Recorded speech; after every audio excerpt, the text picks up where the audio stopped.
Developing right now on Morning News Now, a milestone moment in American politics. This morning, Donald Trump set to appear in a New York City courtroom for opening statements in the first ever criminal trial of a former president. We have team coverage, including the first witnesses expected to take the stand and what it could mean for Trump's 2024 campaign. Also this morning, billions of dollars in additional funding, now one step closer to aiding Ukraine's war against Russia. Can Ukraine now win this war, or is the United States merely giving you enough aid to prolong this war? I think this support will really strengthen the armed forces of Ukraine.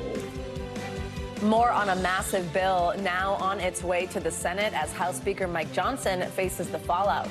And TikTok, we have the latest as House lawmakers vote on a possible ban on the app TikTok. Also, turbulence on the tarmac as top airline companies warn of a potential plane shortage this summer. What you need to know before you start planning your summer vacation. And under the sea on this Earth Day, we are doing a deep dive into ocean exploration, how the efforts to understand what's happening underwater could help us tackle climate change up here on dry land. It's Earth Day. Happy Earth Day. Happy Earth Day. We have lots of great content for you from some of the best experts all around the world. We certainly do. Lots of good conversations. Good to have you with us on this Monday. I'm Joe Fryer. And I'm Savannah Sellers. We're going to get started this new week with the start of the first ever criminal trial of a former president. Opening statements are set to get underway later this morning in the Donald Trump hush money trial that's here in New York. Jury selection took place last week. Prosecutors from the Manhattan District Attorney's Office and lawyers from the Trump legal team selected the 12 jurors and 6 alternates from a pool of nearly 200 people. The jurors were questioned about their social media posts, their political views, and their ability to remain impartial. The former president is facing 34 counts of falsifying business records related to alleged hush money payments totaling $130,000, money paid to adult film actress Stormy Daniels to keep silent over an alleged sexual encounter. Mr. Trump has pleaded not guilty to the charges and denies the allegations. For more on what we can expect, we're joined by NBC News correspondent Vaughn Hilliard, who's outside the courthouse in Lower Manhattan. Here in studio, we've got NBC News legal analyst Danny Savalos. Good morning to both of you. Vaughn, let's start with you. Set the stage for us. Give us an overview of what we can expect in today's opening statements. And we're hearing who might be the very first witness today, right? Yeah, good morning, guys. This is a big day. After a quick jury selection process with 12 jurors and 6 alternates filling out the jury box, we expect to hear today opening statements from not only the district attorney's office here in Lower Manhattan, but also the defense team of Donald Trump. Their first opportunity to directly address the jury after being sworn in. This is going to be a moment for them to lay out the case that they plan to present on both sides over the course of the next 5 to 7 weeks. And then we're looking at the first witness being called. Of course, the district attorney's office and District Attorney Bragg are going to be the first ones to be able to bring forward that witness. And NBC has now learned that David Pecker is going to be the first witness. David Pecker was a longtime publisher of the National Enquirer, and the district attorney's office has already laid out in its statement of facts that they allege that back in August of 2015, David Pecker had met with Michael Cohen and Donald Trump to come up with the catch and kill scheme plan, where they would be able to buy stories from women who have alleged sexual relations with Donald Trump, catch their stories, and then silence them by never publishing them. He is at the heart of this trial. At that point in time, the defense attorney would then be able to cross-examine David Pecker. Danny, let's bring you in here. So under these next 6 to 8 weeks, that's kind of the expectation here of the length of this trial.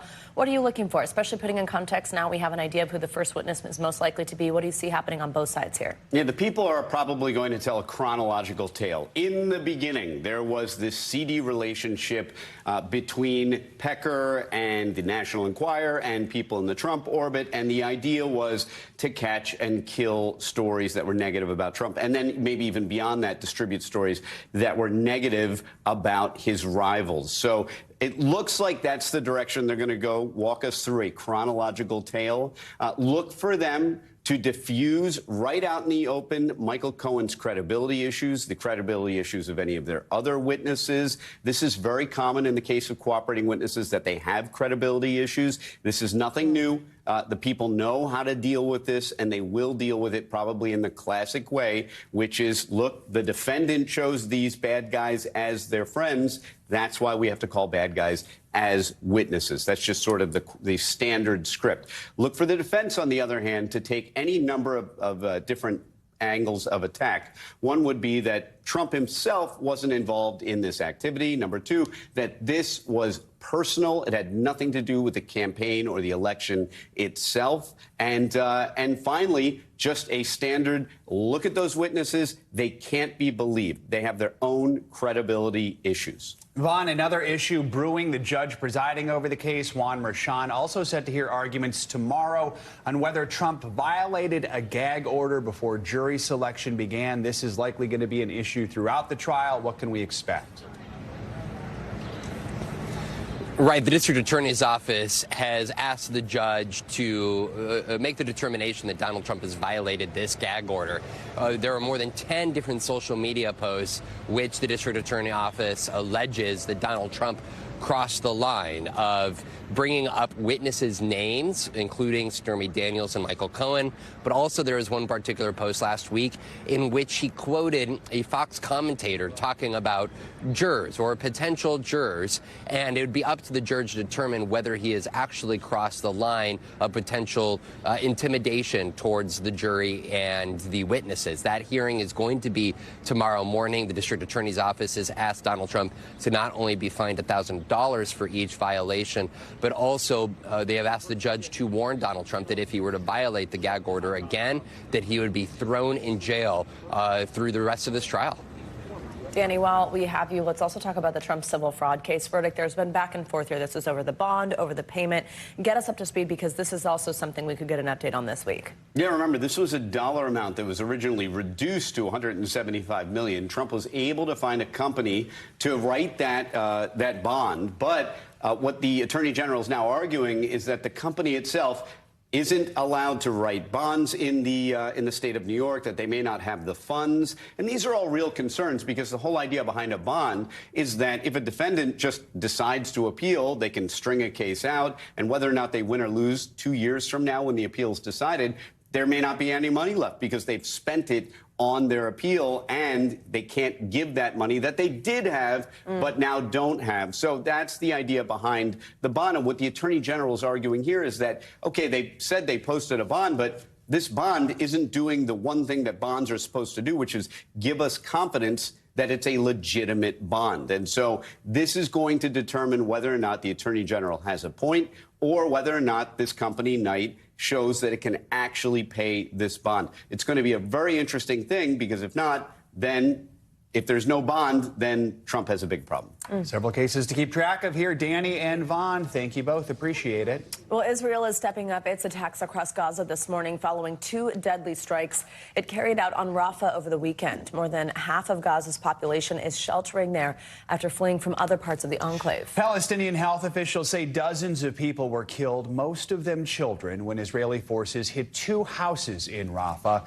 In one attack, a man, his pregnant wife, and their child were killed. But in an extraordinary moment, doctors were able to save the 30-week-old baby girl by performing an emergency C-section. The attacks come just as the House of Representatives approved a $26 billion military aid package to Israel, which includes $9 billion in humanitarian assistance to Gaza. NBC News international correspondent Kelly Kobea joins us on this now. Kelly, good morning. So let's start with what we saw over the weekend, these Israeli strikes on Rafah. What are we hearing from our crews inside Gaza about those attacks? And if you could tell us any more details about what Joe just mentioned a moment ago, this baby who was miraculously saved.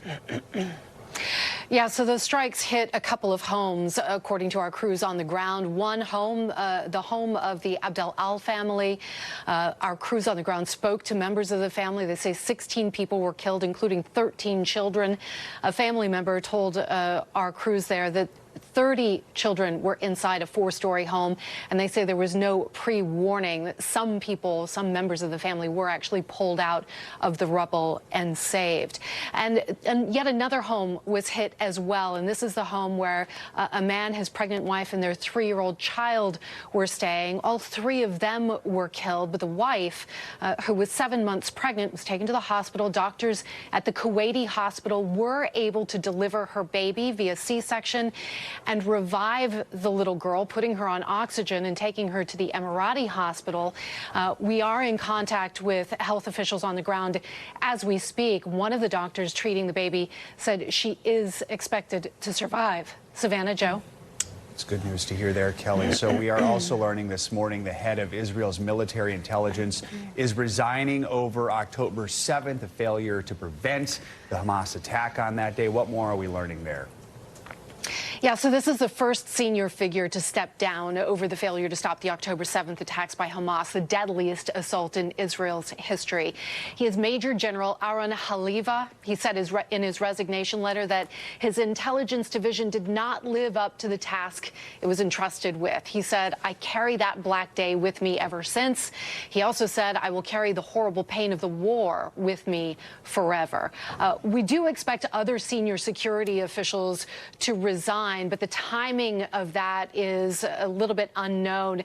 It could happen once the war is over, but of course that is a big question mark as well. Savannah, Joe. So, Kelly, the Israeli government has been speaking out also about an Axios report. It said that the Biden administration is planning to announce sanctions on an IDF unit that was accused of committing human rights violations against Palestinians in the occupied West Bank. What are we learning there, and just how significant would that be? Yeah, if this happens, it would be a first, very much a large change in policy for the United States. This unit we're talking about is an ultra-Orthodox unit. It's called Netzah Yehuda, or Judea Forever. It's been accused of several human rights abuses in the occupied West Bank. In fact, its commander was reprimanded in 2022 after a 78-year-old Palestinian man died in detention. The unit was then transferred out of the West Bank. It's no longer operational there. It has been involved in the fighting in Gaza. The Israeli government leadership is really pushing back against this report that the U.S. may impose sanctions on the unit. Prime Minister Benjamin Netanyahu said over the weekend that he would fight against sanctions with all his strength. The Israeli defense minister has also called Secretary of State Antony Blinken, trying to talk the Secretary of State out of any kind of sanctions, saying it would cast a heavy shadow over the IDF as a whole. So we'll see what happens. Savannah. Right. Kelly, thank you so much. The war in the Middle East is having an impact here in New York. Pro-Palestinian demonstrations began on the campus of Columbia University last week. Since then, more than 100 people have been arrested amid allegations of anti-Semitic language and intimidating behavior. Now, Jewish leaders are expressing real concerns about student safety, with one rabbi who works on campus telling Jewish students to return home. And just this morning, we are learning Columbia University is holding all classes virtually today, citing a need to de-escalate the situation. NBC News correspondent George Solis has the latest. As tensions and pro-Palestinian demonstrations at Columbia University in New York grow, a Jewish leader at the university is now urging students to stay away over what's being described as extreme anti-Semitism on campus. I really do believe that these protests have lost the plot, so to speak, and have really just turned into incitement to violence and Jew hatred. New York Mayor Eric Adams condemning videos such as this, which he says shows a young woman with a sign pointing to Jewish students stating Al-Qassam's next targets. In a letter obtained by NBC News, Columbia Rabbi Ali Buchler writing to students, "It deeply pains me to say that I would strongly recommend you return home as soon as possible and remain home until the reality in and around campus has dramatically improved." Going on to say, no one should have to endure this level of hatred, let alone at school. Nick Baum says while many of his peers have left, he's chosen to stay. Your reaction to the letter? I feel disturbed, but I feel it is completely indicative of the horrible disturbances that Jews on campus have been feeling over the last few days. As a Jew, I no longer feel welcome on campus.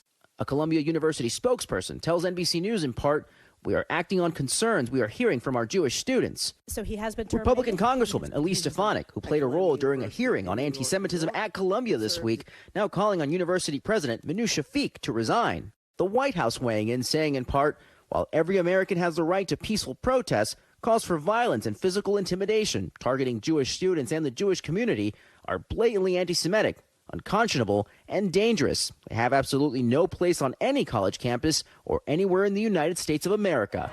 Last week, an unauthorized encampment on campus led to more than 100 arrests. I was one of the students arrested, suspended by the university. All of these students know the risk.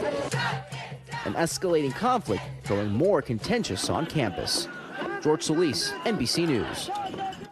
In Washington over the weekend, the House of Representatives approved a $95 billion foreign aid package that includes $61 billion in military aid for Ukraine. Now the bill, which has bipartisan support, heads to the Senate, which could pass it as early as tomorrow. Ukrainian President Volodymyr Zelensky was on this week's Meet the Press and talked exclusively with moderator Kristen Welker about how those funds could be used. Hello there, Joe and Savannah. This week on Meet the Press, I spoke with Ukrainian President Volodymyr Zelensky. Here's what he had to say about his country's future after the House passed more aid to Ukraine. You know, you said this week, President Zelensky, that Ukraine would have no chance of winning without more U.S. support. And I guess the question is, can Ukraine now win this war, or is the United States merely giving you enough aid to prolong this war? Thank you. I think this support will really strengthen the armed forces of Ukraine. And we will have a chance for victory if Ukraine really gets the weapon system, which we need so much, which the thousands of soldiers need so much. And this aid should not be just spread in thin layer all over, but it has to end up in tangible weapon systems, some really crucial weapon system which are hard to get, the long-range artillery, and I really appreciate that it mentions ATACMS, so long-range weapons, and it's important because we need long-range weapons to not lose people on the front line, because we have casualties, because we cannot reach that far. Our weapons are not that long-range, so we need it. And air defense. This is crucial. These are the priorities now. You can see my full interviews and a lot more at MeetThePress.com. You can also get more Meet the Press right here on NBC News Now every weekday at 4 p.m. All right, Kristen, thank you. For more on this, let's bring in William Taylor. He is the former U.S. ambassador to Ukraine, is currently the vice president of Russia and Europe for the U.S. Institute of Peace. Ambassador, good morning. Let's start with that same question that Kristen asked President Zelensky. Is this aid going to be truly effective? Can it help turn the tide, or is it just prolonging the war? Well, Joe, as the president said, they can't win without it. They need this in order to be able to rebuild, to get some time for them to rebuild their military. The president just signed a very difficult bill that will allow him to pull more people, more soldiers into the army. They needed to retrain, rearm, refresh. So yes, this can certainly give them the chance to win this war. And I also want to get your take on President Zelensky's answer to Kristen. In your opinion, how is this money best spent? How crucial are those, specifically what he was discussing, these long-range weapons to Ukraine right now?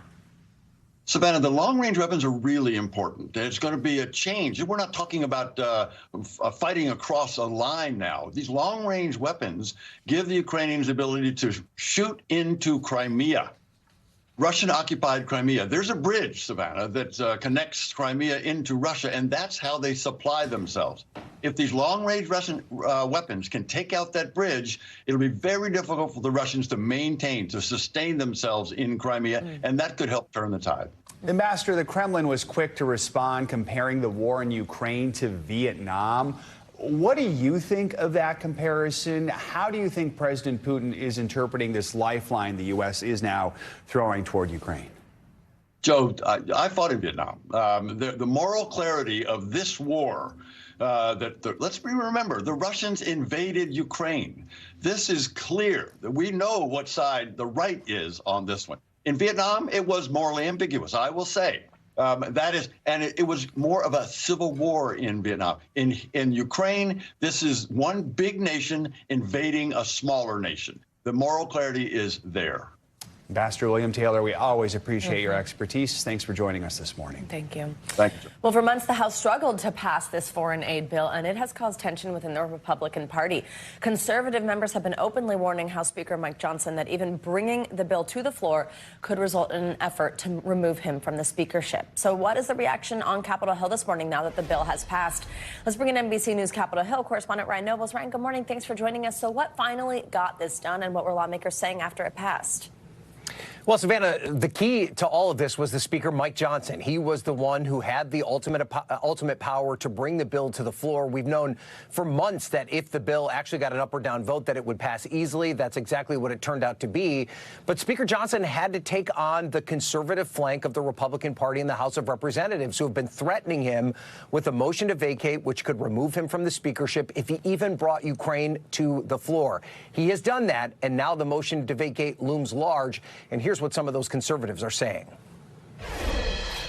I support my majority. I support the majority next time. I do not support Mike Johnson. He's already a lame duck. If we had the vote today in our conference, he would not be speaker today. He's going to cause us to lose the majority at this point. He's completely demotivated our base. He's disappointed us in the conference. So obviously this small group of conservative Republicans is very upset with Speaker Johnson, but the Speaker himself seems comfortable with the decision he's made, even if it threatens his job. But there's the real possibility, Savannah and Joe, that Democrats come to his rescue this time around and at least do something like put up a motion to table the motion to vacate to prevent him from losing his job. He's obviously on shaky ground with Republicans, but he may be able to preserve his speakership at least until the end of the year. Yeah, I mean, Ryan, does it seem like there is maybe less of an appetite to replace Johnson than there was when Republicans voted to boot Kevin McCarthy from the speakership? I mean, what are we hearing maybe from other less vocal members of his party? No, you're absolutely right, Joe. Both Republicans and Democrats writ large do not want to go through the same level of speaker drama that they did back in the fall. And there are some conservative Republicans who are defense hawks, who are very concerned about the situation in Ukraine, that actually view what Mike Johnson did as a profile in courage. Among them, the chair of the House Foreign Affairs Committee, Mike McCall. Listen to what he said. I think the stock of Mike Johnson's gone way up. I think the respect for him has gone way up because he did the right thing irrespective of his job. That garnered a lot of respect. It's probably going to be at least a week, though, before we know how this all resolves itself, because the House is currently on a recess. Ryan, before we let you go, let's talk TikTok. So this was sort of lumped into this foreign aid bill here, that now the idea of either selling the company or facing a ban here in the U.S. for its parent company, ByteDance. What's the timeline for that to happen, and does it seem like it is likely to pass in the Senate as well? Yeah, I do think that this is a real possibility, Savannah. I mean, the Senate is poised to pass this legislation as early as Tuesday or Wednesday of this week. Now, the big difference is initially the bill that the House passed gave ByteDance only 6 months to divest in TikTok. This would now extend the timeline for President Biden to make this happen between 9 months to a year. But it is a reality that ByteDance is going to have to reckon with. Are they going to sell the company, or will it be banned in the United States? I have to say, I was skeptical up until what we saw develop over the weekend that we'd ever see TikTok go away, just because of its popularity and the millions of users that it has across the country. But members of Congress have decided that it is a real national security threat that needs to be dealt with. And so we're going to have to see how this all plays out and how the company responds once this becomes law. Savannah and Joe. Ryan Nobles, thank you very much. Time for your morning news now. Weather. Some spots in the east waking up to below average temps. On the flip side, it'll feel like summer in parts of the southwest. For more details, let's get to meteorologist Michelle Grossman. She's here in studio with us. Hey, Michelle, good morning. Hey there, guys. Happy Monday. And yeah, we have a big temperature divide across the country, below normal in the east. And we're waking up to temperatures in the 30s and 20s, getting out the door this morning. 76 million people waking up to freeze alerts. Some of these alerts are through Tuesday morning because we're expecting another cold night. But where you see the pink here, the lighter pink, that's your frost advisory, freeze warnings. For Pittsburgh, also Columbus. So places like the Tennessee Valley, the Midwest, and to the Great Lakes, the Northeast, seeing some really cold temperatures as we start out our morning here. And then we're not going to warm very far in some spots. We're going to be below normal in the east for many places. 50 degrees in Plattsburgh. That's 9 degrees below what is typical for this time of year. Same scenario as you head down to the southeast as well. We're looking at New Orleans, 10 degrees below normal. And then look at the difference out to the west. Summer-like, we're talking shorts, tank tops, 98 degrees in Phoenix, because we will be near 100 degrees, 11 degrees above what is typical for this time of year, 70s in Salt Lake City, Denver, and 83 in Reno. We'll keep those warm temperatures in place tomorrow, still well above normal on our Tuesday, Tucson into the 90s. Same story in El Paso, near 90 degrees in Lubbock. And then we're going to be warm too in Las Vegas, near 90 degrees there as well. We'll finally warming up into the Midwest as we head towards the middle part of the week. We're looking at Chicago, 50 degrees on Wednesday, not quite so warm, but by Thursday, 60 degrees, 64 on Friday. Kansas City, we are into the 70s and near 80 degrees in Memphis on Thursday. Otherwise, we're relatively quiet. We're looking at national satellite radar here. Notice not a lot of cloud cover. That's high pressure in control. So that's why we're seeing those temperatures dropping to those cooler levels. But we're seeing two cold fronts, one in the high plains that's bringing some showers, some storms, not a lot of moisture with it. And then another front in portions of Florida that's bringing the chance for some showers and storms as well. This will move out, though. It's going to sink to the south. We're going to clear it out by this afternoon. But in the meantime, could see a few strong showers, some storms that could be on the gusty side with winds up to 60 miles per hour. Some heavy downpours, also the chance of some hail, but that will clear out by this afternoon. And then we're tracking this system that's going to bring some showers into the Great Plains and then by tomorrow into the Great Lakes. So overall, relatively quiet. The big story is, summer in the west, right. A little cool in the east. Yeah, no snow, though. So no there snow. You go. All right. Yeah. Thanks, Michelle. Sure, thank you. Sure. Much more to come here on Morning News Now. Later this hour, they're rocking out to the beat of their own drum. I'm going to introduce you to one band that is flipping the script and what it's like to live with autism. Up first, though, after the break, America's homeless crisis set to go before the Supreme Court. The controversial case over fines for sleeping outside that could impact cities across the country. Stay with us. We'll be right back. Welcome back. The Supreme Court is set to hear a case today that could have a major impact on those experiencing homelessness in this country. The case stems from ordinances in Grants Pass, Oregon, that bar people from camping on public property. Critics say that the rules criminalize homelessness. This morning, the justices will weigh an appeals court ruling that found those laws are prohibited under the 8th Amendment's ban on cruel and unusual punishment. Right now, the number of people living in America without a permanent residence is at record highs. NBC News Supreme Court reporter Lawrence Hurley joins us with more on this. Lawrence, good morning. Good to have you with us. You're our Supreme Court guru. Take us through the case that's going to be heard by the Supreme Court today. What exactly are the justices weighing here? Good morning, guys. Yeah, the key issue here is this issue of punishing people for being homeless. The advocates for homeless who filed this class action lawsuit are saying, they're not challenging cities' ability to enforce, the usual kind of ordinances they have for public health and people sleeping out and those kind of things. What they're saying is they can't punish people who have nowhere else to go. That's the key issue here.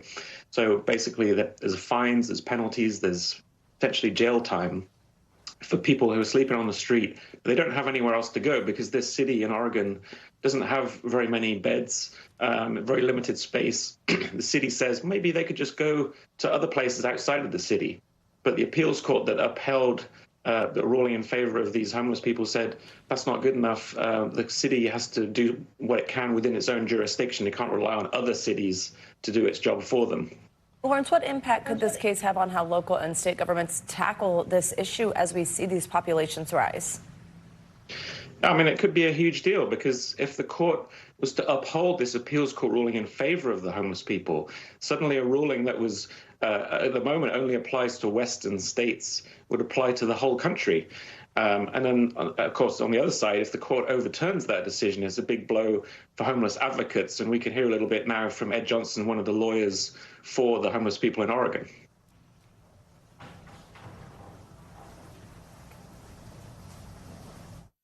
Whatever the Supreme Court decides will become the law of the land. And if cities are allowed to engage in this kind of total criminalization where people are essentially banished from the city borders, it will be chaos. People will have nowhere to go. They have to live somewhere. But cities will have a new incentive to be meaner than their neighbors so that people don't move to town.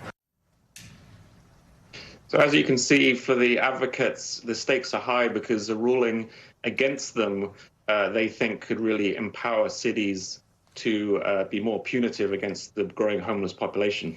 So, Lawrence, I mean, depending on what the ultimate ruling is here, will cities have to put protections in place possibly to avoid overreach by the lower courts so they can still conduct sweeps on encampments but shield themselves from outright bans? And just a second question here, when do we think we'll get a ruling in this case? Yes, so the homeless advocates will be very concerned if the court overturns this appeals court ruling because, it will empower cities to be more, punitive against homeless people, as I mentioned. If it's the other way around, the cities will feel like their hands are tied, that maybe they won't be able to enforce the ordinances they already have. With the growing homeless population, they're concerned about public health and safety and these kind of things. They might be worried that even some of the things they do routinely will then get punished. They'll get sued for, potentially covered by an injunction. So these will all be issues addressed during the oral argument today, and we'll expect a ruling by the end of June. All right, Lawrence Hurley, we know you'll be keeping an eye on this one and many other cases this week. Thank you so much. Let's now take a look at what's making news around the world this morning, starting in Sri Lanka, where a car racing event turned deadly. NBC's Matt Bodner joins us from London with that and other world news. Matt, good morning. Joe, Savannah, good morning. Well, let's kick things off today in Sri Lanka, as you mentioned, where a race car flew off a track during a local competition on Sunday. The vehicle crashed into a crowd of spectators and race officials, killing 7 people and injuring 20 others. This all took place in a town about 110 miles east of the nation's capital of Colombo. This was the 17th out of 24 planned races in the event. The rest are suspended. 3 of those injured are reported to be in critical condition. Moving along now to Ecuador, where the head of a prison known as El Rodeo was killed in an attack yesterday.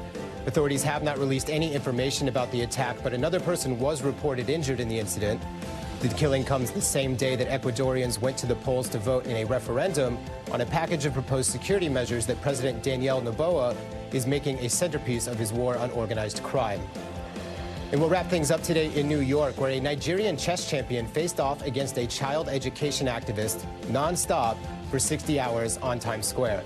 Not only was this a fun thing to do in and of itself, the duo also managed to break a Guinness World Record for longest chess marathon.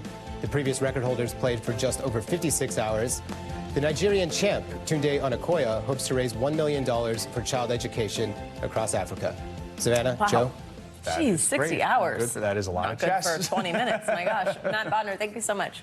Coming up, we are celebrating Earth Day with a deep dive into ocean exploration. Yeah, when we come back, we'll show you the efforts to find out what's under the surface and how it could help us understand what's going on up here on land.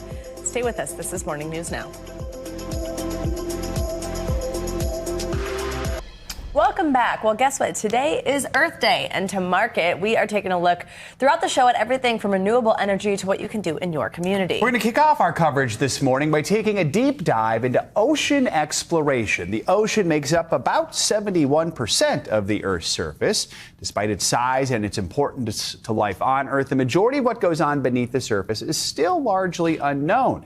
Organizations like the Schmidt Ocean Institute are working to improve our understanding by using new technology to go where no human has gone before. Let's bring in the Schmidt Ocean Institute co-founder, Wendy Schmidt, for more on this. Wendy, good morning. Thank you for joining us here. Good morning. Happy Earth Day. Happy Earth Day to you as well. Great to spend it with you. So we want to talk a part about what your organization does, which is really cool. So you actually have this research ship. It's called the Falcor 2.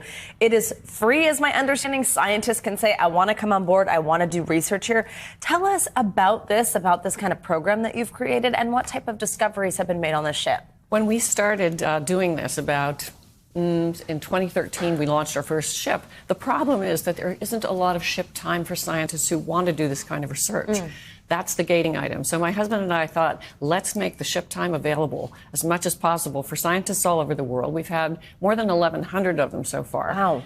And in exchange for this free time in our laboratories, our robotic vehicles, our high-speed computing, all those tools, they share their information in real time with other scientists because the oceans are under attack, as you know. It's a critical time to accelerate our understanding of the ocean for all the reasons that we're here today to celebrate Earth Day. So with that in mind, what kind of voyages do you see in the future for Falkor 2? Well, we're going to be in all of the ocean basins. We were in 5 countries this past year, in 2023. We did 9 expeditions. Some of the upcoming ones are fascinating. We're going to Antarctica. We're going to look at the interface between the ice and the movement caused by climate change and the systems underneath that water. It's never been mapped before. We have been in an age of discovery for this last year, I have to say. I used to think the age of discovery was the 15th, 16th, 17th centuries when people were finding mountain ranges and oceans and rivers and all those features. They even found China, I think. They found out where it was. But now we're in a new age altogether. It's like seeing the Earth from space back in 1969. Now we're looking at the ocean in real time with all of our senses using our robots. And we're discovering life on Earth again. And tell us the connection that I know you say is so important between what's going on in our oceans, what's going on in our seas, and land. What is that connection? What does it mean for climate change? What we're really looking at here is a question of resilience. Resilience in the ocean, in a system that's been evolving for 4 billion years, and resilience on land, resilience in our soil. Everything we do on land affects the ocean. And we depend on the ocean for every other breath we take, for all of our primary protein.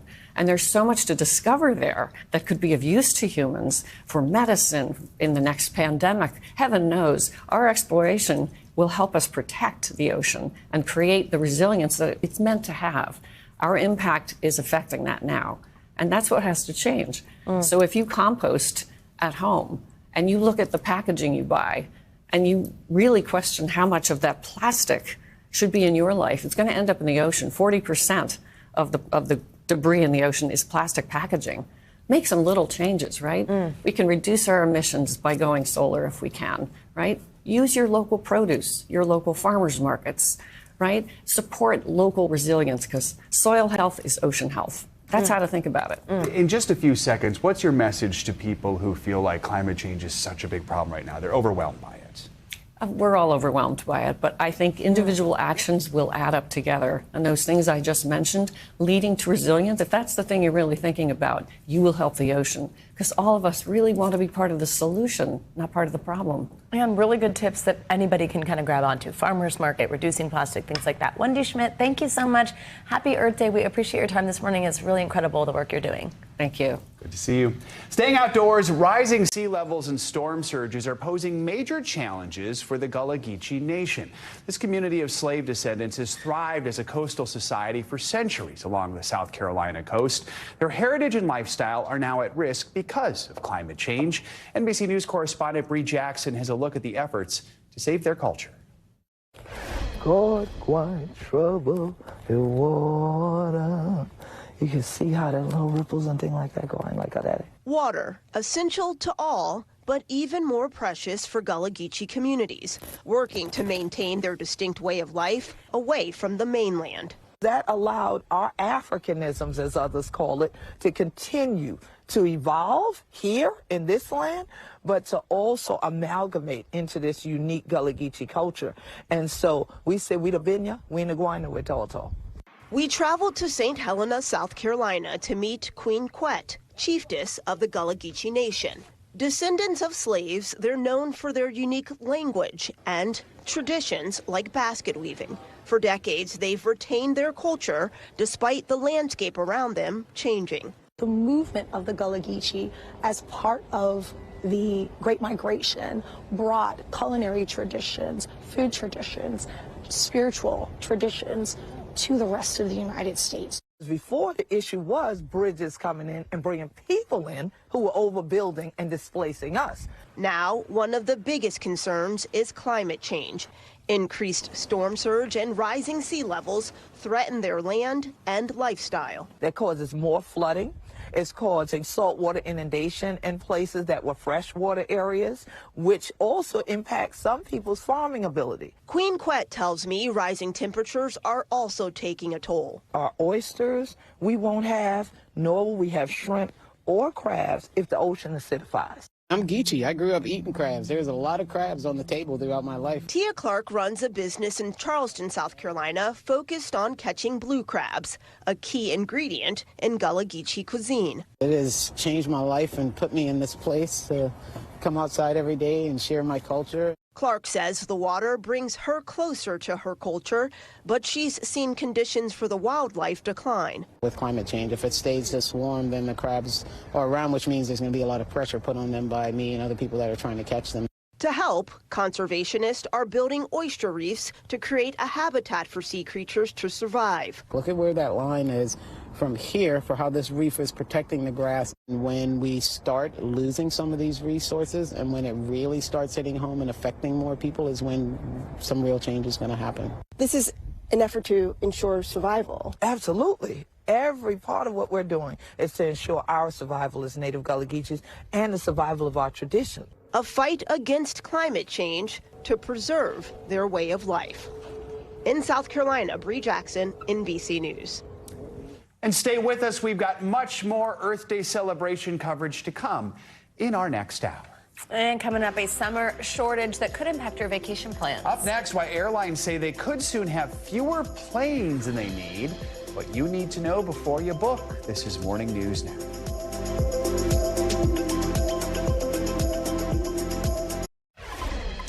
Welcome back. If you've got travel plans this summer, you may already be in for a bumpy ride. That is because a potential plane shortage could be on the horizon. Major airlines are saying the limited number of planes is due in part to those ongoing investigations into Boeing.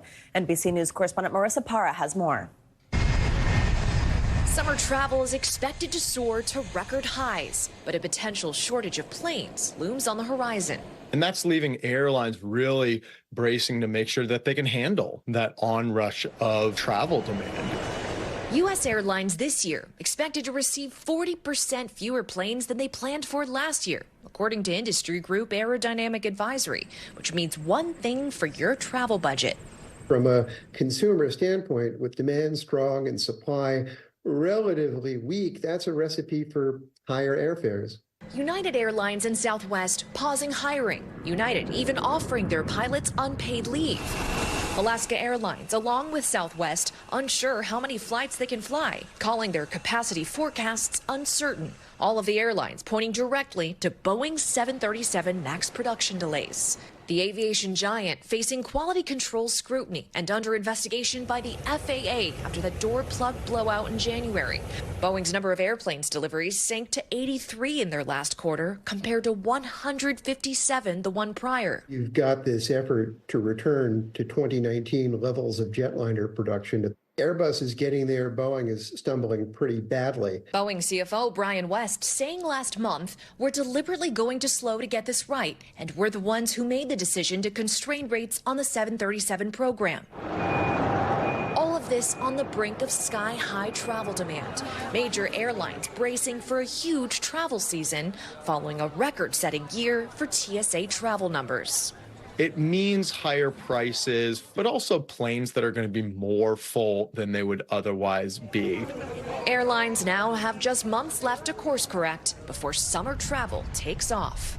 Marissa Parra, NBC News.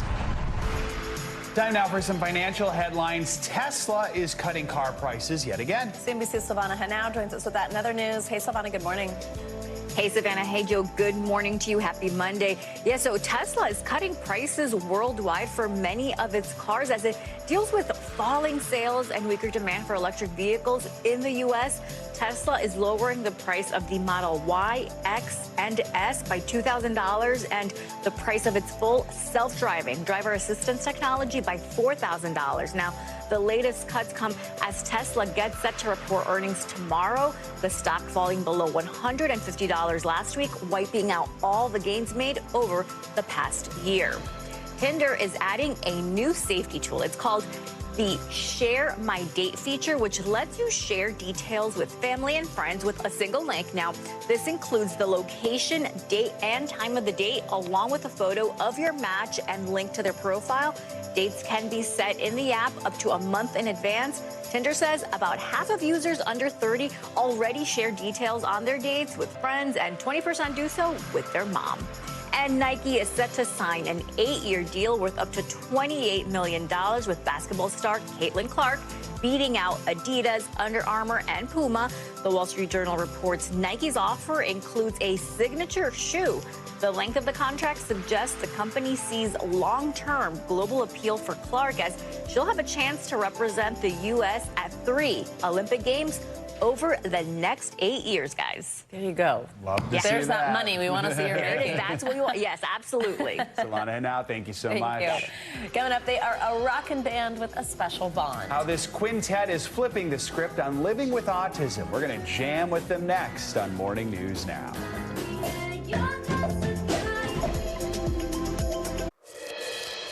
Now to our series, Flipping the Script, featuring people on screen, on stage, and behind the scenes, shining a spotlight on diversity. And we've got a special edition for Autism Awareness Month. Meet the ASD Band. This Canadian quintet, like so many other groups, takes their music seriously, and they dream of making it big. Well, they've experienced a lot of success.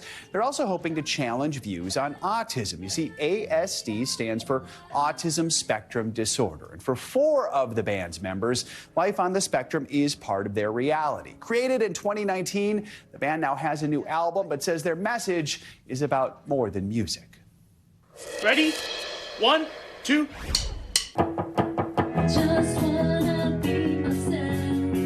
What kind of music do you guys play? There's definitely a lot of range, but I think at the core of it, though, is like mostly like power pop. A lot of our songs are very punky. Some of them sound like kind of Elvis-y vibes. A song I wrote, like, you know, had to do with a reggae take. Rowan, Spencer, Jackson, and Ron have a wide range of music tastes. But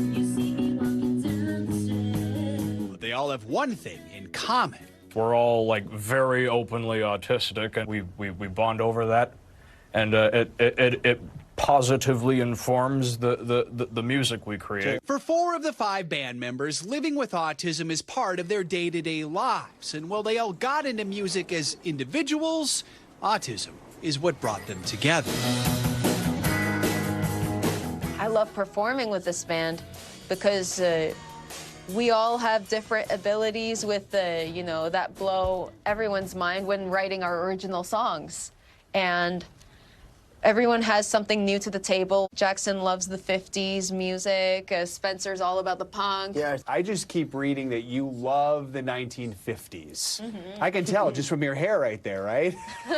I like to say I put the roll in rock and roll. He's a big Elvis fan. Yeah. He's an Elvis impersonator for a living, actually. Really? Can we hear a little Elvis? Perfect. Well, my blue moon turns to gold again. I'll be back within my arms to stay. Slay! Awesome. The band is the focus of the Canadian documentary film ASD Band, the movie. You memorized it? Oh, sure. Amazing. When people hear you play or they watch the documentary, what is it you hope they take away from that? You know, just because you have autism doesn't mean it's the end of the world. They should follow their hopes and dreams, you know, whatever they may choose to aspire to be. If we can do it, they can too. I mean, we're living proof. I hope the film, like, dispels, like, some stereotypes, like, about autism. There are definitely, like, autistic people that are, like science geniuses and, like, work in, like, STEM and all that. But there's also autistic people that are more, like, that are artsy. Yeah. They're into music and theater. We're all just people. We just want to be treated like people. Yeah. Like, we don't want to be thought of as, you know, you're different or weird or certain things. Try your dynamics this time. Bass player Maury is the only band player without autism, but has been part of the band's success from the beginning. This band has done everything backwards. So we made a documentary first. Then we made a record, a short EP. And then we did our first gig. And then we were on Canada's Got Talent. Tell me this band, what has this band meant to you? It's just gathering my new friends. Jackson, Rowan, Spencer, and you, Maury. Yes. We're happy we made friends with you, Ron. Yeah, agreed. Absolutely, yeah. What should people know about Ron and his ability on the piano? That he's incredible. Yeah, he's and like the new show. He's the modern Chopin. And And that's not Ron's only talent. Give him the day you were born. Oh, that's right. Yeah, give him that, and then he'll tell you the day of the week. Special skill. Okay. Calendar So, yeah, it's a special skill that he has. I was born on July 29th, 1977. Let's see. It falls on a Friday, July 29th, 1977. It does. It's crazy how quickly he can do that. You look younger. Thank you. Now, after several years together, the band is making their own original album called Almost Flawless. What's the dream? The dream is just to be able to keep playing. Performing at all the provinces, all the states, and then eventually heading to worldwide. Our thanks to ASD Band for taking the time to speak with us. You can listen to their music on Spotify and Apple Music, and check out their documentary at asdband.movie. What a delightful conversation. Oh, I they bet. are just the best. Okay, that date skill is seriously impressive. It's incredible. Past and future, by the way. It's so amazing. Ron nails it. They're so talented, and it's so sweet, their friendship. Check out their music. That's going to do it for this hour of Morning News Now. Stay with us, though. The news continues right now.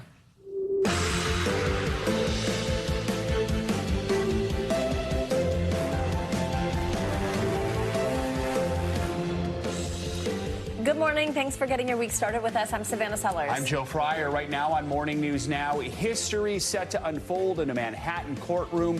Opening statements in former President Trump's hush money trial set to begin just hours from now. We've got more on the former Trump associates who could be among the first to take the witness stand and how all this could affect Mr. Trump's re-election chances come November.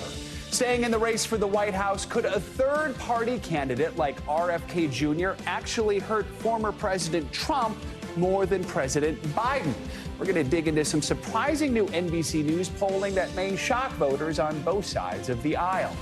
Also, the fate of TikTok here in America now in the hands of the Senate. The House voted overwhelmingly to potentially ban the wildly popular app over the weekend. That is causing a major uproar both online and on Capitol Hill. What you need to know about the latest bill and what we can expect from the Senate. Plus, you could say we're feeling a little green on this Earth Day. Later in the hour, the Biden administration's historic new multi-billion-dollar push to tackle climate change with a little help from our friend, the sun. We're going to be digging deep into Earth Day all throughout the hour, so stick with us. Lots of cool Important conversations. topic. Yep. Let's begin this hour here in New York, where opening statements will take place today in the hush money trial of Donald Trump. And the first ever criminal trial for a former president, Mr. Trump is accused of falsifying business records in connection to alleged hush money payments to adult film actress Stormy Daniels in the lead up to the 2016 election. Now, Trump has pleaded not guilty to the charges against him. A source with direct knowledge of the situation tells NBC News that David Pecker will be the first witness called by the prosecution today. Pecker is the longtime publisher of the National Enquirer and was the one who alerted Michael Cohen about Stormy Daniels and her plan to go public about her alleged relationship with Mr. Trump. NBC News senior legal correspondent Laura Jarrett has a preview on what we can expect. Hey there. Today is all about giving the jury in New York a roadmap of what's to come, a preview. Now, for prosecutors, the story is one involving an alleged affair, a payoff, a presidential election, and, of course, a cover-up. While the defense hopes to persuade this jury that if there was a crime, the state simply cannot prove that Donald Trump had anything to do with it. This morning, opening statements beginning in the first criminal trial of an American president. Donald Trump expected back in the courtroom in Lower Manhattan, where he pleaded not guilty to charges of falsifying his internal business records, a low-level felony. But the story prosecutors are expected to lay out for the jury of 7 men and 5 women today, far more sweeping. One of a presidential candidate in damage control after the release of the Access Hollywood tape, directing his former fixer to pay off Stormy Daniels on the eve of the 2016 election to keep her quiet about an alleged tryst from a decade earlier, later reimbursing Michael Cohen in monthly checks, prosecutors say, creating a phony paper trail. It's more important for the prosecutors to get the jurors on their side early. I always used to tell the jurors, this is the table of contents. So when they're listening to the evidence, they'll go, uh-huh. The former president denies any encounter with Daniels. His defense team likely to argue Cohen has an axe to grind against his former boss, writing an entire book called Revenge. Cohen expected to be a key witness at trial. Also, the former publisher of the National Enquirer, David Pecker, who prosecutors will argue helped catch and kill damning stories about Mr. Trump, now expected to be the state's first witness called at trial. Meanwhile, the limits of Mr. Trump's weekend campaign strategy coming into focus now. Bad weather forcing him to cancel Saturday's rally in North Carolina. I'm devastated that this could happen. The likely GOP nominee instead trying to use the existence of the trial itself to make his case. Instead of being in Pennsylvania or Georgia, I am sitting in a courthouse all day long, and this will go on for another 4 or 5 weeks, and it's very unfair. As for what to expect today, after the prosecution finishes opening statements this morning, then the defense will have their chance, and then the state is expected to call its first witness to the stand. Back to you. All right, Laura, thank you. NBC News Now legal analyst Angela Senadella joins us with more on this. Okay, so we have a jury. We're talking about opening statements. We're talking about the first witness. Still, we saw Trump's team last week appeal this decision to not move the case out of Manhattan. Can anything still delay this trial, or are we set? Are we rolling now with no delays expected? Joe, we are rolling. 9:30 a.m. today. We should start to see opening statements. This is a historic day, as we've talked about, and finally it is here. And we should see today both the prosecution and the defense, too, start to roll out their preview of the evidence in these opening statements, give a note to the jury about what this whole case will look like, what they should rely on, what they should look at. So that's where we are, Joe. It started. Tell us what you think we could end up seeing from the prosecution, especially now that we do have this idea of who the first witness called is going to be, what that means you think about the case they're going to lay out. So the prosecution has to really lay out two different parts to this case. First is the idea that Trump and his team falsified business records. But as we know, in the state of New York, that's really just a misdemeanor. So here they have linked that then to the bigger charge of also intending to conceal a crime. And here it's all about election interference. So we're going to see two things. One, a lot of physical evidence that's going to be presented. So the reason why there's 34 counts is because this payment was broken up into monthly installments. So we will see the 11 monthly invoices, the 11 checks, and then the 12 notes in the Trump Organization's accounting ledger. But then beyond that is the real question of intent. And that's where the prosecution is going to use witnesses like Cohen to put them on the stand and have them allege and explain that when Trump did this, it was to interfere in the election. Trump has indicated that he will take the stand in this case. Do you really think that's going to happen? What are the pros and cons here? Well, Joe, we know that he has indicated previously in past trials as well, and that he doesn't do it because he is ultimately aware of the risks. So when a defendant takes a stand, they really will only do it if there's something that they can present on that stand that no other piece of evidence can. But in a case like this with fraud where intent is important, sometimes that is a risk a defendant would be willing to take. Only they can explain their state of mind. But as we saw on Friday with the Sandoval hearing, the prosecutors will be so excited if he takes that stand because they intend then in cross to bring up every other past time Trump has ever been found to lie, question his credibility up and down. So in light of that, the fact that he will actually take the stand, I think it's not going to happen. You have to assume his attorneys are saying maybe not. I mean, they've got to be pressuring him to say no to taking the stand. No reasonable attorney. I can't even fathom anyone, especially in light of all the other criminal trials happening, which maybe won't happen before the election, but could likely happen at some time still. All right. Angela, thank you so much. As always, yes. As former President Trump's trial continues today, new polling numbers show a dip in his support among potential voters. The latest national NBC News poll also shows the third-party vote is affecting Mr. Trump's support more than President Biden. NBC News senior political editor Mark Murray joins us now to break down this new polling data. Mark, good morning. So let's begin with the general election. What is our new polling data telling us about this matchup? Explain to us how multiple candidates are impacting those numbers as we were just discussing.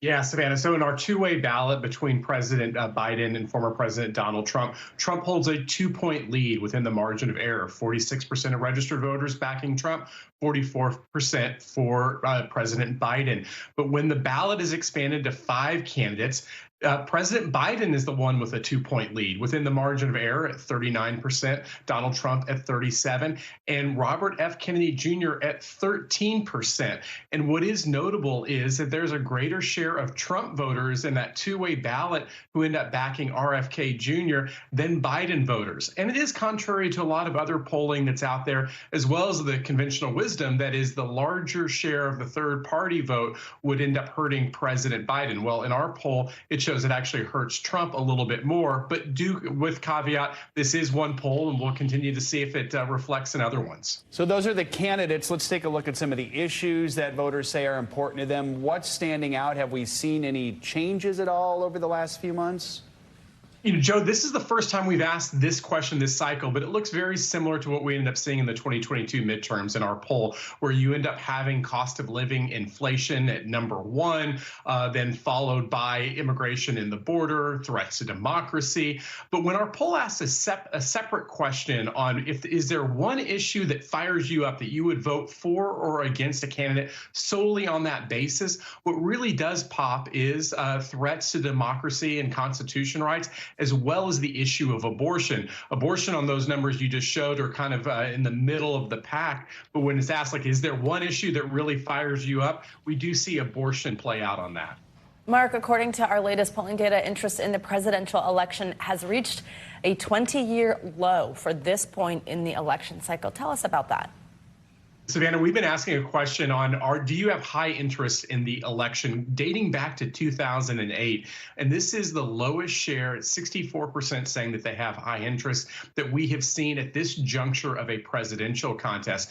And to me, this might be the biggest headline in our entire poll, because as we're trying to gauge what turnout might look like, remember in 2020, it was the largest presidential turnout that we had actually seen in modern times. I do think these numbers, and they're kind of similar to what we've seen in previous surveys in the NBC News poll, I think we should brace ourselves for a lower turnout than what we ended up seeing in 2020. And that could have surprising effects on the outcome 6 months from now. All right, Mark, as always, thank you. Now to Washington, where lawmakers on Capitol Hill are on the verge of passing a sweeping national security funding package that will provide aid to Ukraine, to Israel, and Taiwan. NBC News Capitol Hill correspondent Ryan Nobles joins us now from Capitol Hill with the latest. Ryan, good morning. Hey, Joe, good morning. And conservative Republicans worked very hard to pressure the Speaker, Mike Johnson, not to bring any form of Ukraine funding up for a vote. But now, after passing the House easily, this week the Senate will act and Ukraine will receive a much-needed injection of weapons and funding at a time when they need it the most. Will be in order. What once seemed improbable. On this vote, the ayes are 311 and the nays are 112. The bill is passed. Has become inevitable as senators are poised to approve a $95 billion national security package that provides funding for key U.S. allies. It has $26.4 billion in funding for Israel, which includes humanitarian aid for Gaza, $8.1 billion for Asian allies like Taiwan. It also authorizes the seizing of $5 billion in Russian assets, tougher sanctions on the country, and the ban of the popular app TikTok if the Chinese-based company that owns it does not sell it within a year. But the biggest part of the package, more than $60 billion in funding for Ukraine, was the most controversial and carried with it the most immediate consequences. Strategy, but because Ukraine's President Volodymyr Zelensky telling Kristen Welker without this funding, his country would likely lose the war. And we will have a chance for victory if Ukraine really gets the weapons system, which we need so much. It is a plea Zelensky's been making for months while the legislation was stalled. And it did not matter much to conservative Republicans who argued American border security should come before aid to Ukraine. Mike Johnson has betrayed America. He's betrayed Republican voters. Conservatives have warned House Speaker Mike Johnson that even bringing a Ukraine aid bill to the floor could result in an effort to boot him from his speakership. But Johnson, who once voted against funding for Ukraine, was presented with overwhelming evidence in classified briefings that led to a change of heart. He showed true leadership. If we didn't do this, the consequences would have been severe. One that could cost him his job, a threat he has come to terms with. You do the right thing and you let the chips fall where they may. So the question now is, how soon could conservatives attempt to remove Johnson from the speakership?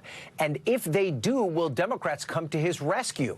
The answers to those questions won't come until next week when the House returns from a weeks-long recess. Joe? All right, Ryan, thank you. Well, under another part of that legislation, as you just heard there from Ryan a little bit, Chinese social media company ByteDance has 9 months to sell TikTok or potentially face having the app banned in the United States. NBC News correspondent Emily Aketa has the details.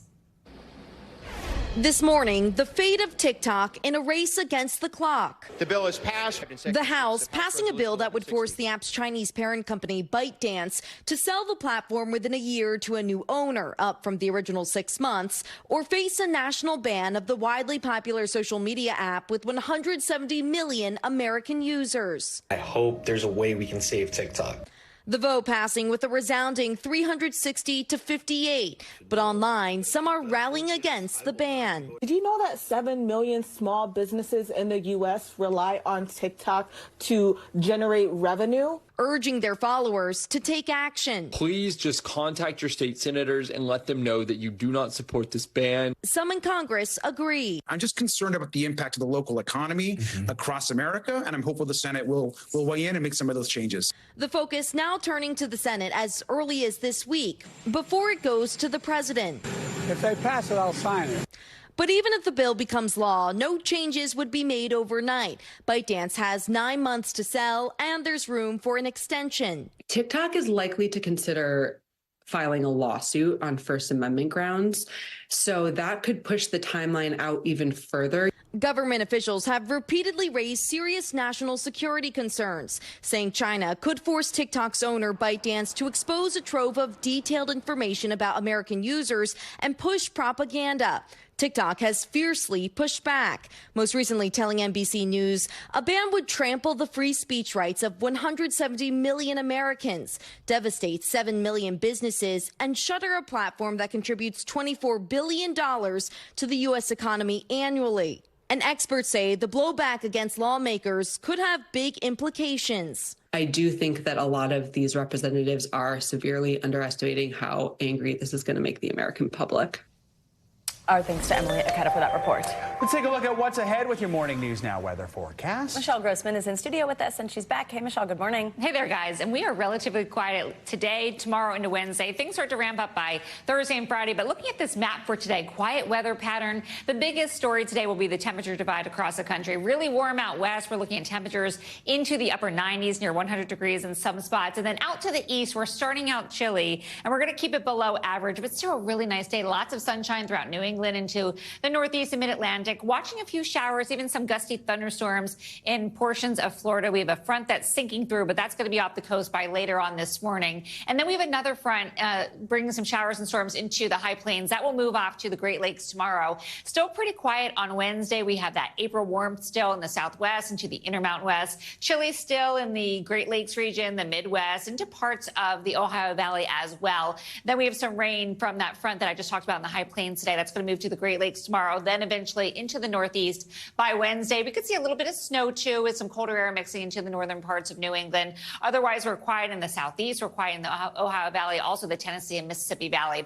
Friday, that's when we start to ramp things up. Actually, Thursday, we really start to bring back the chance for severe storms. But Friday, we're looking at that severe risk throughout the middle of the country, from the northern plains all the way to the southern plains. Could see some rain. It could be heavy. We're looking at those brighter colors showing us where we could see that heavy rain. And then we're going to bring some colder air into the Intermountain West. That's going to bring higher elevation snow, some mountain snow, and lots of rain throughout the Northwest into the Intermountain West and also parts of the Southwest as well. Let's talk about the cold, because we are cold this morning, and we're going to keep it cold overnight once again into tomorrow. That's why some of these alerts last through Tuesday morning. We have frost advisories, freeze warnings for 76 million Americans, because we're off to a chilly start, and we will once again on Tuesday morning.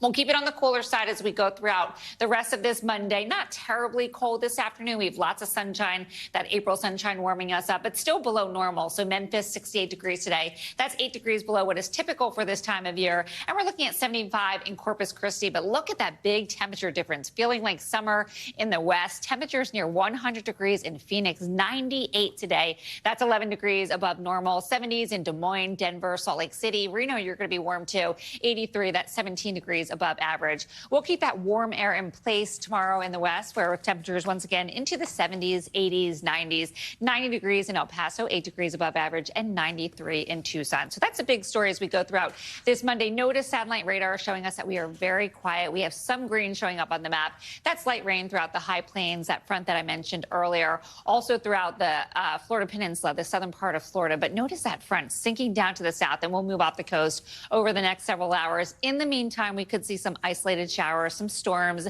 and some could be gusty with winds gusting up to 60 miles per hour. We do have the chance of seeing some hail. The tornado risk is low. That's good news. And could see some heavy rain from West Palm all the way down to portions of Miami.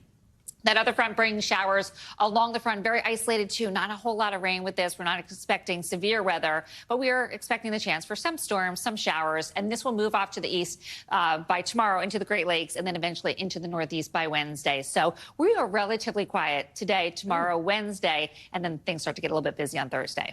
All right, we'll take the quiet. Yeah, yes, we will, right? Thank you, Michelle. It's rare. Much more to come on this very special edition of Morning News Now. We're not going to be quiet. It's Earth Day. A little later in the hour, we're going to be talking to the White House about the Biden administration's new billion-dollar push for solar energy projects. Plus, a closer look at some of the major legal cases around the world that are shaping the way countries deal with climate change. Those stories and more are up next.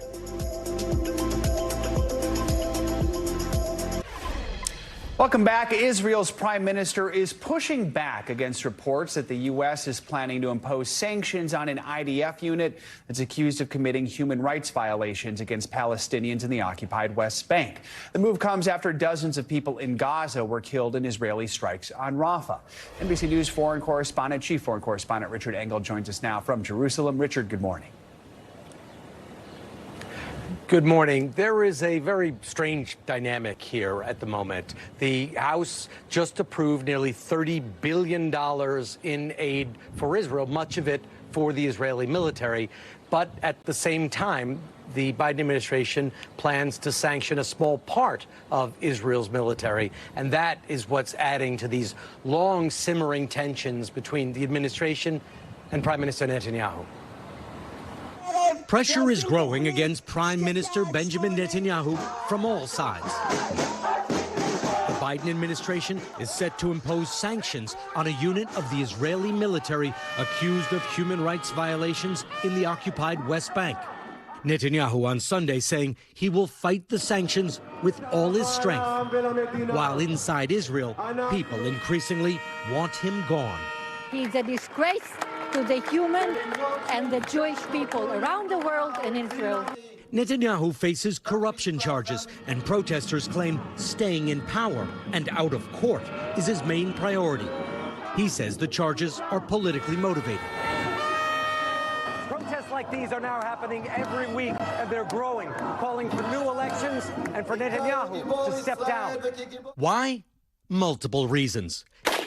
Israel had a massive intelligence failure on October 7th and was slow to respond to Hamas's massacre of 1,200 people. More than 130 hostages remain in Gaza. Israel and Iran were in an unprecedented shooting war last week that nearly spun out of control. And Israel's reputation is taking a beating as protesters around the world are accusing the nation founded after the Holocaust of genocide against Palestinians, an accusation the Israeli government vehemently rejects. And now Israeli strikes are intensifying in Gaza again, in and around Rafah, where more than 1 million Palestinians are sheltering.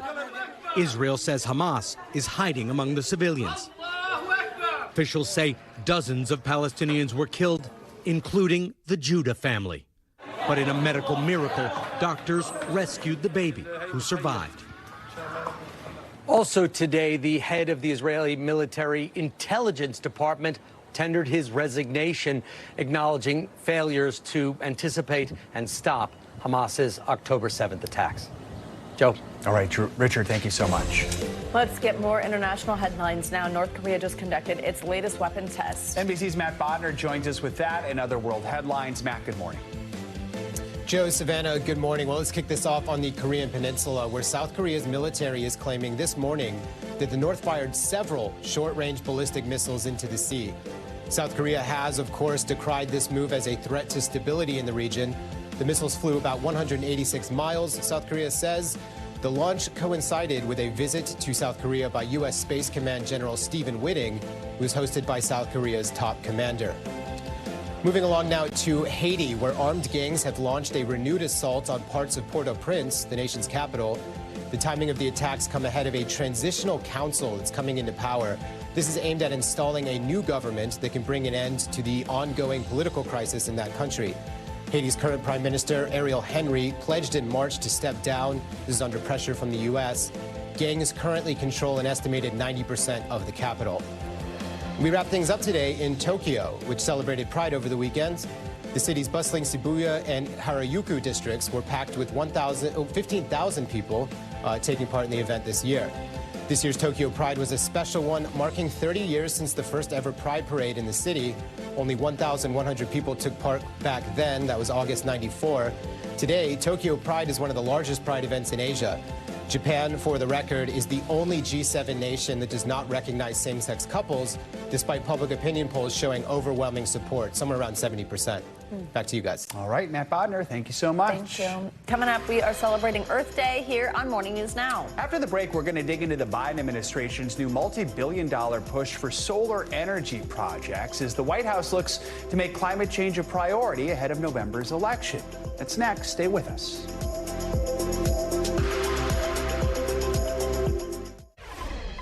Welcome back. Let's now get to our Earth Day coverage. Well, the celebration is actually more than 50 years old. It was back in 1970 that an unprecedented 20 million protesters joined demonstrations around the country amid growing public concern about pollution. But today, some argue the event has become too commercialized in the modern era. In response to a question about Earth Day becoming about so-called greenwashing, former Vice President Al Gore recently told our NBC News meteorologist Al Roker that some of the activities that take place are, quote, definitely in that category. Here to help us talk about this in more detail, sorry about that, we thought we had actually a little bit of a soundbite there for you, is environmentalist and founder of Third Act, Bill McKibben. Bill, thank you so much for being with us. It's great to have you join us. Happy Earth Day, which maybe is kind of part of this conversation, is kind of this whole like celebration aspect of it and what it really means and what the real purpose is here. First, though, I do want to just ask you what we just read there, that little quote about what former Vice President Al Gore had said about Earth Day. Do you agree that in some ways this has become too commercialized? Well, the first Earth Day 54 years ago wasn't commercialized at all. It was the biggest demonstration probably in American history, about 10% of the then population of the U.S. out in the streets. And so successful that it brought us within 18 months the Clean Air Act and the Clean Water Act and the EPA. But of course, that means that over time, a certain amount of marketers and things have decided to get in on the action. I think a good guide for figuring out whether or not it's nonsense might be the more penguins and polar bears a company puts in an ad, chances are the more damage it's doing to the world around it. We're going to talk in just a moment about some of the actions being taken by the Biden administration, including $7 billion being granted to the EPA.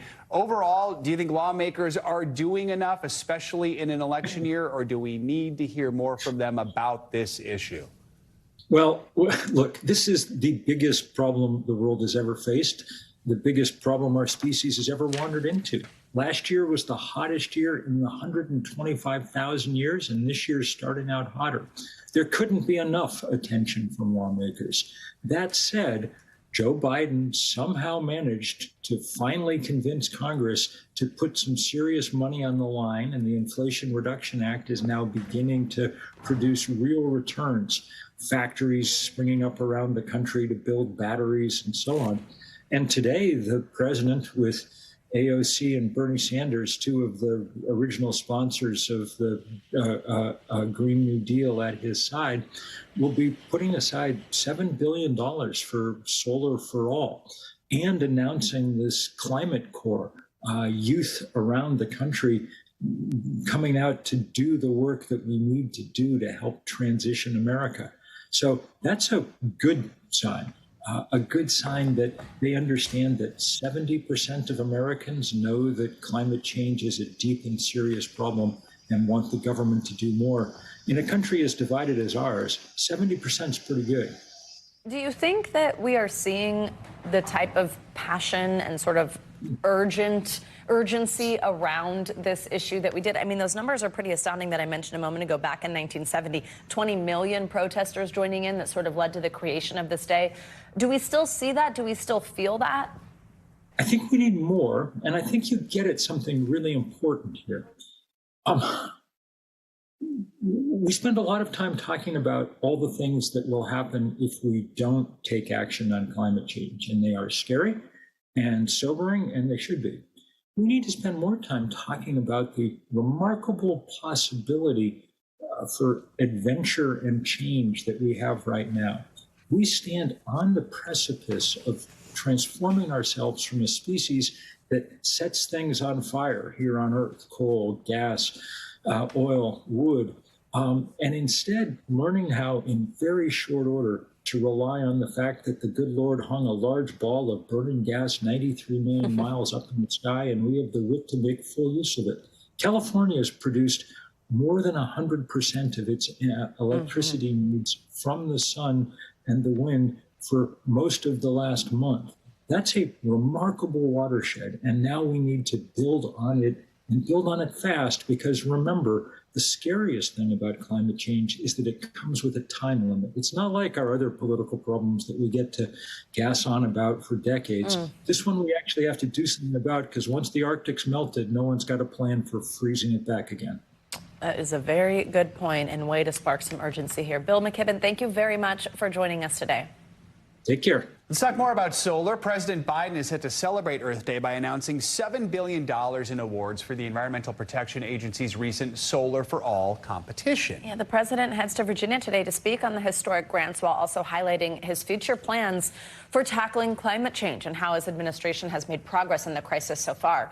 This week, we'll see many of his cabinet members also traveling across the country to spread awareness on the climate crisis. Joining us now for more on the Biden administration's climate plans is White House National Climate Advisor Ali Zaidi. Ali, good to have you with us, and happy Earth Day. Thanks for joining us. So let's talk more about these billions of dollars in awards that President Biden will formally announce later today. Where are these funds going? All 50 states will see the upside of these funds as more and more Americans are able to plug in to the utility savings that come from solar energy. The Solar for All program, $7 billion, will fund nonprofits, state and local governments, and help lower-income Americans be able to tap into this massive opportunity. So with major pieces of legislation like the Bipartisan Infrastructure Act that we were just talking about now in progress, what are some of the president's other goals for future climate action that he plans to talk about today? And what does he think he can get done in the next few months? You know, today we're going to be talking about expanding the American Climate Corps. There will be job postings online at climatecorps.gov today. So big part of the agenda is getting people in the jobs and the careers necessary to build out our response to climate change. We're seeing economic upside in the transportation sector, where the United States has gone from laggard to leader on EVs. We're doing it in the power sector. We're building out solar, wind, geothermal, nuclear, a bunch of technologies that burn clean. And we're seeing that transformation in even sectors that hadn't been on the frontier of climate. For example, in the agriculture sector, President Biden's initiatives now have 80,000 farms who've signed up to do climate-smart agriculture. So this is a big deal. It's impacting our communities. But as Bill said, there's a lot of upside here. And what the president's focused on is making sure that the United States can tap into the upside. This massive economic opportunity translates for everybody in every zip code. You mentioned Climate Corps jobs and its training program. A lot of people might not be familiar with that. What should people know about that program and the types of jobs? You know, for a long time, I think people have struggled to see themselves in the solution set, not sure how to get into a career taking on the climate crisis. Young people all around the country have been raising their hands saying, hey, we want to sign up. The Climate Corps really provides a low barrier to entry way to do that.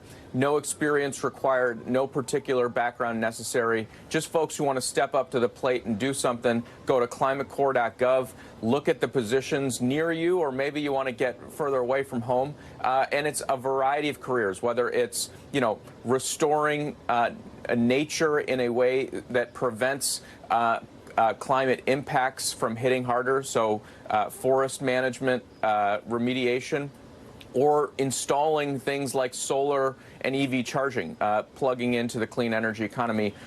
All of those pathways opened up for young people who want to step into these careers. We know the theme for this Earth Day this year, 2024, is planet versus plastics. And the specific goal is reducing all production of plastics by 60% by 2040. This is one of those ones, though, as you've referenced, that really it does seem like legislation has to intersect in order for big corporations to make big changes. Does the White House have a plan for the plastic waste problem? Through the infrastructure law, we were able to get hundreds of millions of dollars to help stand up recycling and reuse programs around the country. We've been investing as an administration in bioproducts, stuff that grows out of the earth, turning that into substitutes for plastics that otherwise would be produced from petrochemicals. And we're working on an international basis on a treaty to help reduce plastics as well. So we're focused on this problem. It plagues our communities, waterways, oceans. We're getting after it. All right, Ollie Zaidi, thank you so much for joining us this morning. Happy Earth Day. Thank you. You too. Lawsuits challenging governments and corporations over climate change are growing in the U.S. and all around the world. Yeah, 2023 actually saw the most climate cases in U.S. history. They range from states suing big oil to people suing governments for not doing enough about the climate crisis. Here to talk more about this is Michael Girard. He's the founder and faculty director of the Sabin Center for Climate Change Law at Columbia Law School. Good to have you with us because this is an important part of this process. Anything you've seen in the last year that in the legal world that's really had an impact on climate change or something that you see will have an impact moving forward? Several young people in Montana sued the state saying that the state's fossil fuel friendly policies violated the environmental rights provision of the state constitution. They had a trial over the summer. The court ruled for the plaintiffs. The court heard the sworn testimony of climate scientists, found that they were correct, that climate change is having a terrible problem that is mostly caused by fossil fuels, and ordering the state to do more. Now, Montana's not a very large population, but the same theory is now being applied in other states. There's a trial coming up in Hawaii. This Montana victory is also energizing similar kind of cases in other parts of the country. I was on the ground there for some of that. It was pretty amazing to see, just because at the time of them actually filing this, I believe they were all even under the age of 18. It was like quite something. Let's look overseas, and I want to read some details about a landmark case we saw in Europe earlier this month so that I get them right. The continent's top human rights court ruled that the Swiss government had violated the human rights of its citizens by not doing enough to fight climate change. The suit alleged that Switzerland failed to meet its target in reducing carbon emissions specifically and must act to address that shortcoming. What type of precedent does that set? And does it mean that when something like that happens in a courtroom, something really comes out after that? Legislation or something is going to take place that actually means that that can be tackled? Yes, that decision from the European Court of Human Rights is binding on all the countries in Europe because they have all signed on to the European Convention on Human Rights. Right now, the Inter-American Court of Human Rights is hearing argument in a similar case for Latin America. There's another similar case that's pending before the International Court of Justice. So we may see these international tribunals say that national governments are doing too little to reduce climate change. These tribunals don't have the authority to order governments to do anything. But increasingly, we are seeing domestic courts picking up on these doctrines and ordering their governments to do more. So this really can have an impact. Looking ahead, any case you're really keeping an eye on? All of the actions that the Biden administration has taken to adopt new regulations, like their securities disclosure rules, their rules on motor vehicle emissions, rules that we're expecting this week on power plants, all of those are being challenged by the red states and by some industries in court. We'll see what happens with that. At the same time, there are 25 lawsuits pending brought by states and cities against the oil companies. Those are moving forward, but the oil companies are trying to get the Supreme Court to shut it down. So we're waiting to see what happens there. All right. Important stuff here. Michael Gerard, thanks for joining us this morning. We appreciate your time. Happy Earth Day. When we come back, we're going to take you aboard a very special vessel that's making the case for clean, zero-emission travel across our planet's oceans. Yeah, and guess what? Our own Angie Lastman is out there in the field this morning. She is downtown at North Cove Marina with a look at what could be the future of the maritime industry. There she is. She joins us live next.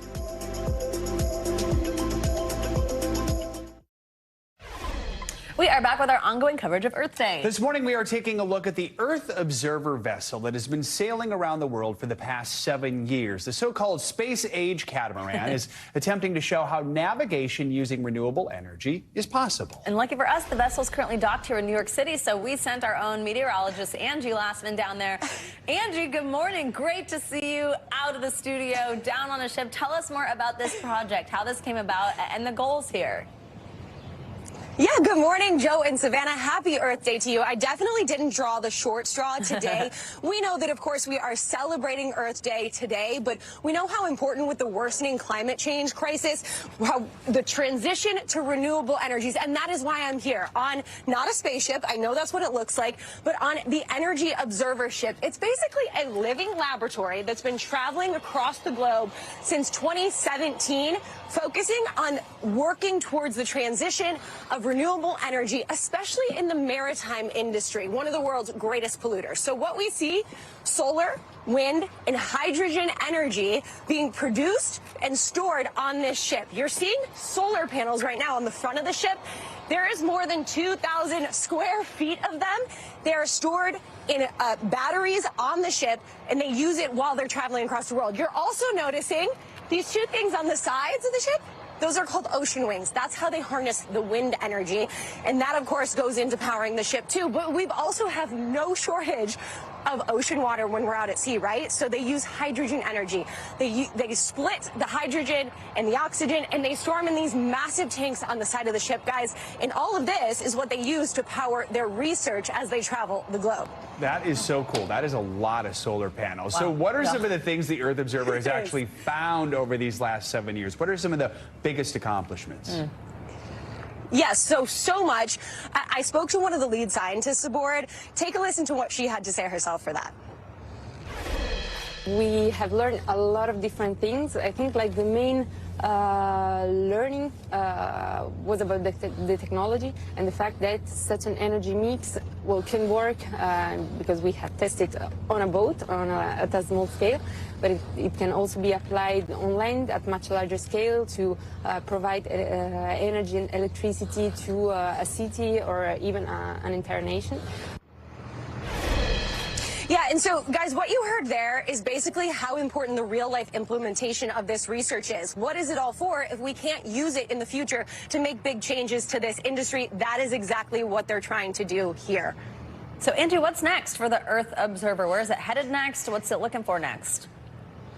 Yeah, what a great question. So again, those real life applications are so important. So we've got the Earth Observer 1 right here, but there's going to be an Earth Observer 2. That's going to be a cargo ship that is run fully on liquid hydrogen. That is, of course, one of the main things that we know is the polluters in the maritime industry. That will make big changes. And of course, they're going to continue their research here on Energy Observer 1 as well, guys. Lots of cool things happening. And of course, celebrating Earth Day in not such a bad place for me. I can't complain. I know, and a gorgeous New York City day it seems shaping up to be. Angie Lastman, thank you so much. Angie gave herself nice weather, because that's how that works. All right, earlier this morning, we told you about new technology looking beneath the ocean surface. Well, now we're looking at the ocean from space. Just 2 months ago, NASA launched the PACE satellite. That is short for Plankton, Aerosol, Cloud, and Ocean Ecosystem. One of the goals for this satellite is to study how climate change is impacting microscopic organisms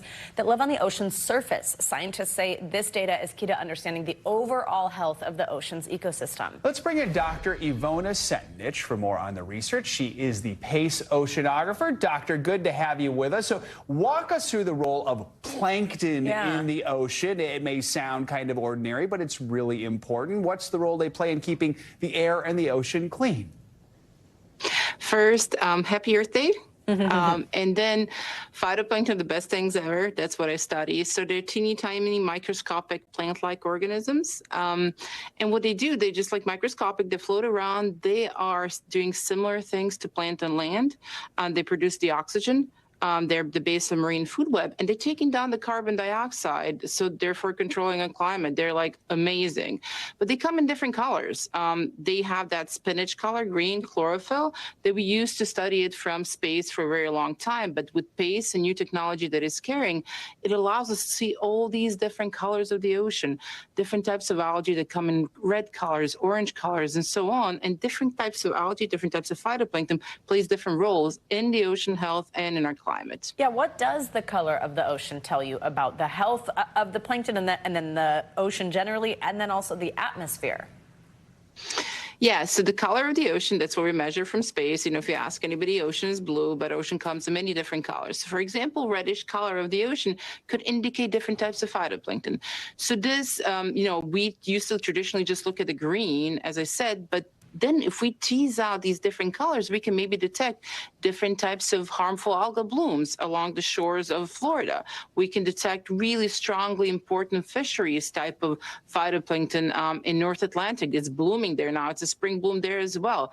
But we can also use this ocean color, actually color that we see from space, to detect different things that are happening in the atmosphere, different types of aerosols, so dust particles, smoke particles, but also different types of clouds. So all that stuff comes together about, to understand better our climate, our Earth's climate. Data shows plankton are changing. Why are they changing, and what do these changes mean for the future of our planet? So, everything's changing. We are in a changing world. And if you change the temperature, that's where they live. Their ecosystems start changing, their little environments start changing, and they're changing themselves. If you change the base of marine food web, same as on land, you're going to be affecting everything that comes after it. So think about, just by teeny tiny changes in the temperature, the phytoplankton is going to change, the little animals that are eating going to change, and ultimately will come to us, to the things that we care the most about. Sushi on our plate, oysters on our plate, or just beautiful, manatees or like dolphins swimming around. It just it's everything is interconnected, and that's what we try to look at it from space. Very cool. Dr. Ivona Setnich, an important topic. Thanks for taking time to join us this morning. Happy Earth Day to you. Happy Earth Day. Happy Earth Day. And if you're looking to stay green, even after Earth Day has come and gone. Hey, we got you covered after the break. Some small ways you can make a difference, even if you're simply scrolling on your phone. Stay with us. This is Morning News Now.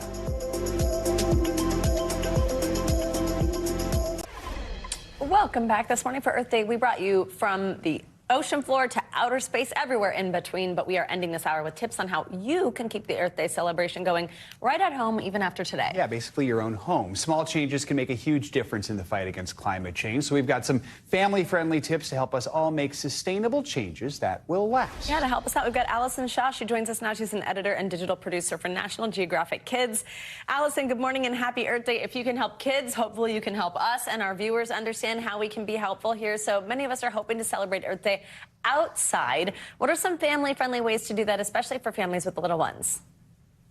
Yeah, research shows that the more time people spend outdoors, the more that they care about the environment. So the best thing you can do, especially with kids, is to just make time today to go outside and have fun. So one of my favorite things to do is just get outside, go to find a creek and look for critters. It's that time of year when frogs and salamanders are coming out, so it's a great time to go on a little hunt.